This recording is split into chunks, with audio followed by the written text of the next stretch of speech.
Hyoung Chul Shin from Korea Polar Research Institute. Now, this is about a real-life application of Arctic science and a particular case of Arctic new challenges that we should pay attention now.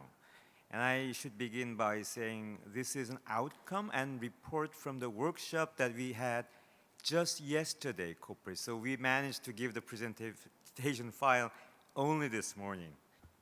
I don't need to repeat that Arctic sea ice has been receding as well as thinning quite rapidly.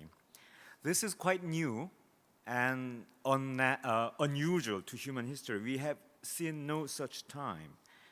With the diminishing sea ice cover in the Central Arctic Ocean, it is becoming more exposed and accessible to a range of activities which will include fishing.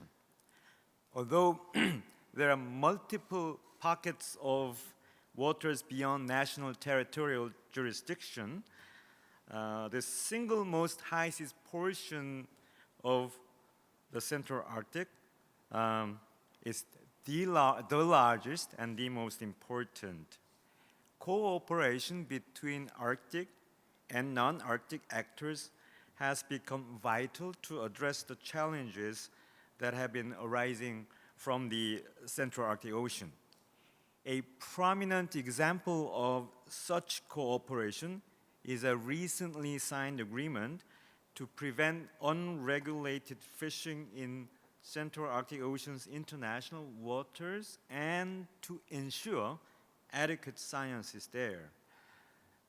This agreement is quite unique and notable in that maybe, in my view, three aspects. A precautionary approach and ecosystem, a precautionary principle and ecosystem approach is embodied in the form of a binding agreement even before fishing starts. Second, a special emphasis is placed on science, and the science body is requested to be formed and to meet before the conference of parties, even before the Marine Science Organization or regional fisheries management body.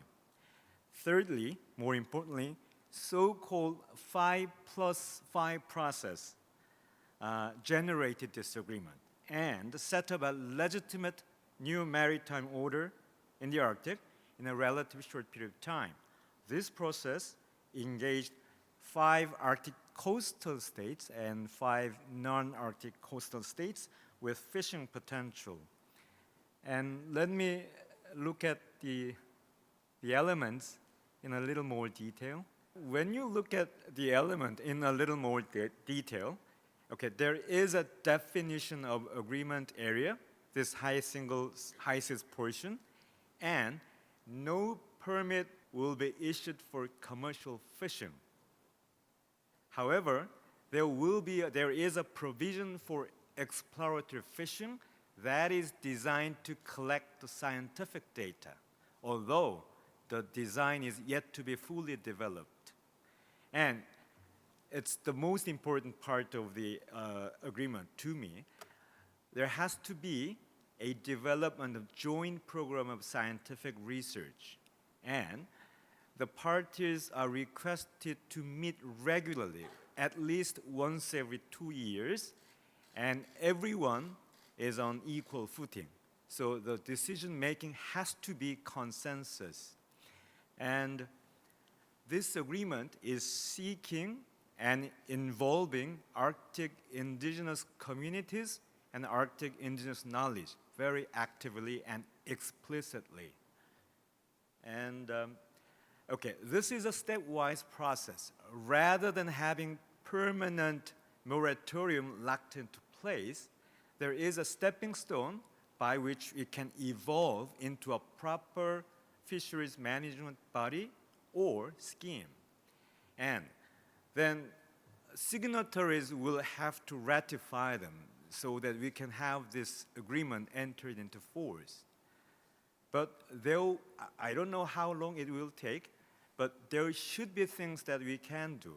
And Ambassador Bolton will illustrate the future options that we have in front of us, which is an outcome of yesterday's deliberation.